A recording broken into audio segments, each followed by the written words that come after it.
இந்த அரசை சிறுபான்மை அரசு போல யாரும் நினைத்தால் அதிலும் எங்களுக்கு மகிழ்ச்சியே. நாங்களே சொல்கிறோம், இது சிறுபான்மை அரசுதான். நம்பிக்கை தீர்மானத்தில் மக்களுக்கான இந்த ஆட்சியை, மனசாட்சி உள்ள மக்களாட்சியை ஆதரித்து வெற்றி பெற செய்த மாண்புமிகு உறுப்பினர்கள் அனைவருக்கும் நெஞ்சார்ந்த நன்றியை நமது அரசின் சார்பாக தெரிவித்துக் கொள்கிறேன். நடைபெற்று முடிந்த சட்டமன்ற தேர்தலில் எந்த அணியும் இல்லாமல் தனி அணியாக, தனி சிறப்புமிக்க அணியாக, மக்கள் அணியாக, மக்களை விரும்பும் அணியாக, மக்கள் விரும்பும் அணியாக களம் காண்டோம். 1967 and 1977 தேர்தல்கள் வாயிலாக அமைந்த சாமானியர்களின் அரசை போலவே 2026 சட்டமன்ற தேர்தல் வாயிலாக தமிழக வெற்றிக் கழகமும் சாமானியர்களின் அரசையே அமைக்கும் என்று மக்களிடம் தீர்மானமாக கூறினோம்.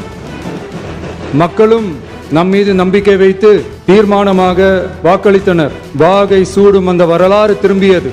விசில் அலை வெற்றி அலையாக மாறியது.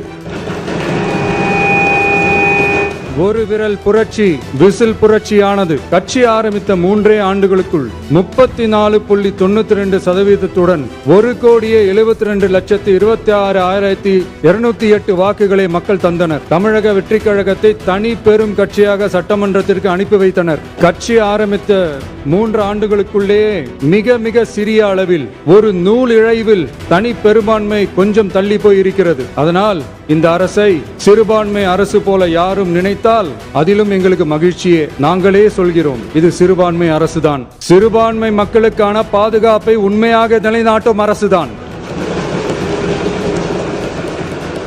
அது மட்டுமல்ல, நம்முடைய இந்த ஆழமான நம்பிக்கையை மனதார நம்பி வாக்களித்த அனைத்து இயக்கங்களின் தலைவர்களுக்கும், அந்த இயக்கங்களை சேர்ந்த மாண்புமிகு உறுப்பினர்களுக்கும் என்னுடைய நன்றியை தெரிவித்துக் கொள்கிறேன்.